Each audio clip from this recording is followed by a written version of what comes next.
What is an anime-esque K-pop sound? What does that even mean? Can this subgenre even be categorized?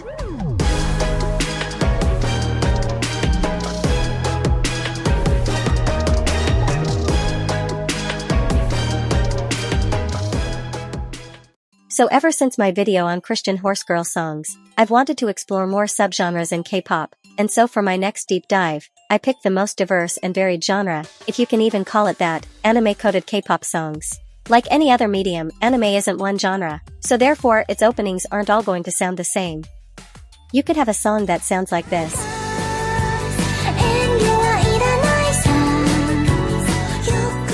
Or something like this.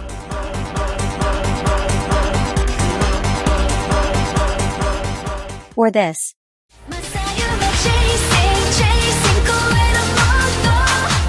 All very different sounds, yet all have one purpose: to convey the general vibe and feel of the anime. So how do K-pop songs, that aren't trying to replicate a story's ethos, able to capture this anime-esque feel? Well, let's find out. Anime openings have the challenging task of capturing the essence of an entire show in just a minute or 30 seconds, setting the stage for what's to come without overshadowing the story itself. They need to strike a balance between being attention-grabbing and complementing the tone of the anime, ensuring they enhance rather than overpower the experience. The right opening builds anticipation and excitement, pulling viewers into the mood of the show before it even begins. Ultimately, the best anime openings don't steal the spotlight but instead serve as a bridge into the world of the show. They give just enough of a taste of what's ahead to intrigue viewers while leaving the story to speak for itself. That's why careful production and artistry are so important. These openings have to be memorable and impactful without overstepping their role as the gateway to the anime's world. The K-pop songs that are often considered suitable for anime openings follow a similar approach. These tracks usually aren't the most experimental or genre-bending pieces in a group's discography. Those more adventurous songs are often tucked away as deep cuts on the album. Instead, the K-pop tracks that feel like anime openings tend to serve as a broad showcase of what the group or soloist is capable of. This approach makes them easily accessible to a wide audience, much like how anime openings need to appeal to as many viewers as possible. The songs don't dive too deep into experimental or niche sounds but rather act as a well-crafted, polished introduction to the group's style, teasing just enough to draw people in while saving more experimental elements for other songs. So, unfortunately, no NMIXX or NCT on this list. In that sense, they capture the essence of what makes anime openings so effective, setting the stage and establishing the mood, without giving everything away. Let's get into some examples to set the stage.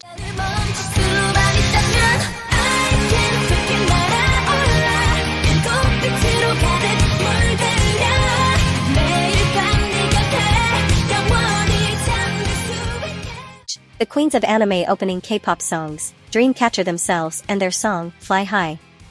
Actually, Dreamcatcher's Chase Me was the first song I ever heard someone describe as sounding like an anime opening.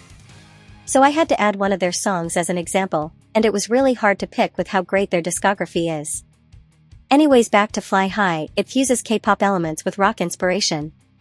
The rock inspiration in Fly High is predominantly driven by aggressive and melodic guitar riffs that create a dynamic atmosphere. Heavy drums add intensity to the production, with dynamic shifts between quieter verses and explosive choruses, hallmarks of rock music that build tension and anticipation for what's next.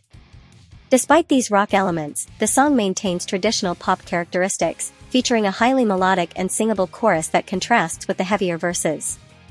A memorable and uplifting chorus which is designed to engage listeners, a staple of K-pop. The track also follows a conventional pop structure, with clear verses, a pre-chorus build-up, and a climactic chorus. Additionally, Fly High retains a rhythmic foundation that supports choreography, an essential aspect of K-pop being the song's performance ability. Fly High strikes a good balance between its darker rock influences and the melodic, catchy structure typical of K-pop. It introduces their dark concept to a broader audience, but holds back on some of the more experimental risks they take in other future tracks. Fly High by Dreamcatcher would be a perfect fit for a coming-of-age shonen anime from the 2000s or early 2010s, such as Naruto or Bleach. Its anthemic quality would resonate with the heroic journeys of the protagonists, making it an ideal opening for a story that promises adventure and action. Also, considering the popularity of rock and pop rock at the time, Fly High would fit in really well with these anime's other openings.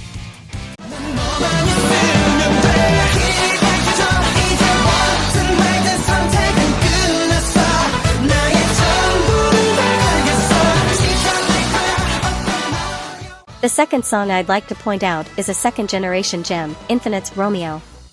This track showcases their signature sound, seamlessly blending pop and R&B elements, and remains a fan favorite thanks to its catchy melodies and romantic themes. The highlights of the song are undoubtedly its instrumentation and vocals. The delicate piano intertwines with what sounds like trumpets and rhythmic drums, creating a cinematic atmosphere.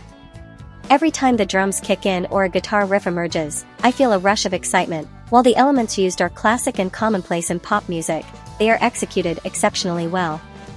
The way the instruments build on each other creates a larger-than-life feel that immediately draws you into the melodramatic sound of the song. Coupled with the song's romantic themes and polished production, Last Romeo stands out as a highlight in Infinite's discography. Last Romeo by Infinite would be a fitting opening for darker romance anime like Vampire Knight or Guilty Crown. I know Guilty Crown isn't technically a romance, but I do feel like romance played a huge role in the anime. Its intense, emotional sound aligns well with the themes of complex relationships and moral ambiguity present in both series.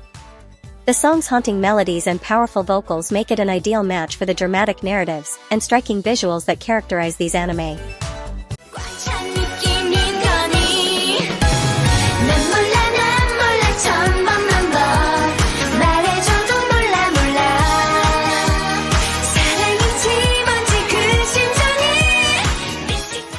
Orange Caramel is known for its quirky, offbeat style, which resonated with K-pop audiences during the early 2010s, for example, Crayon Pop with their hit Bar Bar Bar. As a subunit of After School, Orange Caramel needed to carve out a distinct identity, despite being tied to its original group. With their debut track Magical Girl, they successfully introduced their unique sound and concept, which diverged sharply from After School's more mature image. Magical Girl embodies classic bubblegum pop with its bright, effervescent production. Sparkling synths create the foundation of the track, while synthetic strings add a whimsical, fairy tale-like atmosphere. The high-pitched vocal melodies, paired with the song's repetitive, sing-song structure, evoke the simplicity and charm of a nursery rhyme. These elements reinforce the fantastical, magical theme of the song, helping Orange Caramel establish its signature quirky and playful style right from the start. Magical Girls by Orange Caramel would be an ideal opening for a girly anime aimed at younger audiences, such as Yumero Patissiere or Candy Candy Rune. The song embraces overtly feminine and whimsical sounds that capture the core of stereotypical girlhood, perfectly complementing the sincere exploration of youthful themes in both series.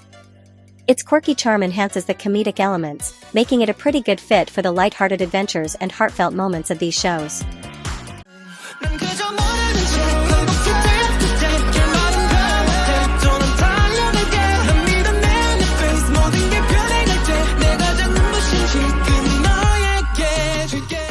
In Bloom by Zerobaseone is a captivating debut that blends catchy melodies, modern production, and relatable themes, making it a fitting opening for an anime exploring youth, growth, and self-discovery.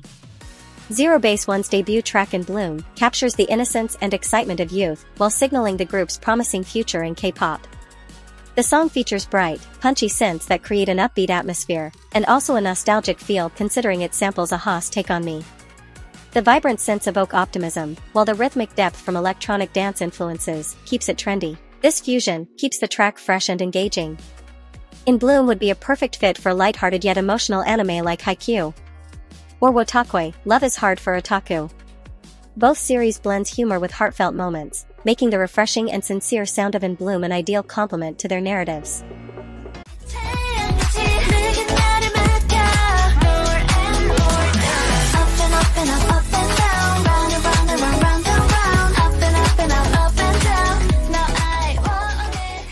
Up and by for Ms. 9 features an energetic and dynamic production that makes it an ideal choice for an anime opening. The fast-paced rhythm creates an exciting atmosphere, instantly engaging listeners and setting a lively tone. The use of bright synths and punchy percussion adds layers of energy and texture, contributing to a sense of momentum. Overall, the energetic sound and vibrant instrumentation of Up by for Ms. 9 make it a compelling choice for an anime opening. Up and by for Ms. 9 would be a perfect opening for both Alharu Ride and Lovely Complex due to its energetic and upbeat nature. The lively tempo captures the youthful excitement and emotional ups and downs of high school romance. Up and creates a vibrant atmosphere that reflects the themes of love, friendship, and personal growth in both series. The lyrics and concepts of K-pop songs that resemble anime openings take a back seat to the production. The focus here is much more about the overall vibe than any specific message. Listening to songs in this subgenre and seeing others' picks, it's clear that the lyrics tend to be broad and open-ended. Instead of zooming in on personal issues, they revolve around general themes, overcoming vague obstacles with determination, or self-assertion through lines like "This is who I am, this is what I do." The result is something universally relatable. Even the love songs follow this formula. Rather than detailing specific emotions or situations, they focus on sweeping declarations like "I'll do anything for you," which is a standard trope in love songs. This aligns with my theory that these tracks are designed to resonate with as many people as possible. However, you could make an argument that most pop or K-pop songs try to be relatable to everyone, and this isn't subgenre specific. It's important to note that making music broadly appealing doesn't reduce its value. A song that is easy to enjoy, without challenging the listener, is just as significant as one that pushes boundaries or experiments with form. While this may seem obvious to some, it's worth emphasizing, especially for those who tend to dismiss mainstream appeal. Obviously, the concept will be whatever works best for the song. Much like lyrics, the concept take a back seat in this music subgenre. Not that it's less important, but there are no consistent patterns regarding concepts, at least no patterns that I personally found.